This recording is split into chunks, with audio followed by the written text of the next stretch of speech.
ہماری طرح کا، وہ وہاں پہ لیکچر دے رہا ہوتا ہے اور وہ یہ بات کہتا ہے کہ بھئی وہ کرو جس کا دل کرتا ہے، جو کرنا چاہتے ہو وہ کرو۔ جب وہ بچہ یہ چیز سوچتا ہے کہ یار میں بزنس کرنے کے لیے پیدا نہیں ہوا، میں کچھ اور کرنے آیا ہوں لائف میں، تو وہ بچہ کرتا کیا ہے؟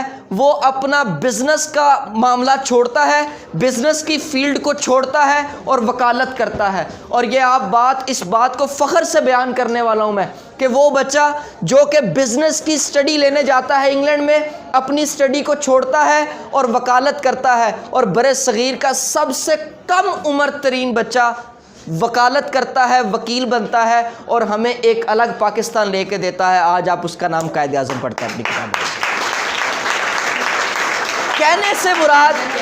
کہنے سے مراد یہ ہے میرے بچوں کہ وہی بچہ گھر سے تعلیم حاصل کرنے گیا بزنس کی، لیکن بزنس نہیں کر سکتا کیونکہ اس نے اپنے آپ کو فیل کر لیا ہے I can not do، میں یہ نہیں کر سکتا، میرے لیے، میں اس کام کے لیے نہیں بنا۔ میرے بچوں اپنی لائف کے اندر، خاموشی سے بیٹا سنیں گے، اپنی لائف کے اندر اس چیز کو جج کر لیں کہ آپ کس لیے آئے ہیں اس دنیا میں۔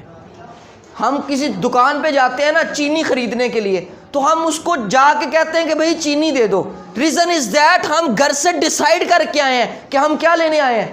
چینی خریدنے آئے ہیں۔ جب ہم وہاں پہ جا کے کہیں پائیں جو تہاڑا دل کردہ دے دیو، تو یہ بات جچتی ہے؟ یہ بات نہیں جچتی۔ اس کا مطلب میرے بچوں یہ ہے کہ اپنی لائف میں کسی دن یہ بیٹھ کے ڈیسائیڈ کرنا ہے آپ کا دل کیا کرتا ہے کرنے کو۔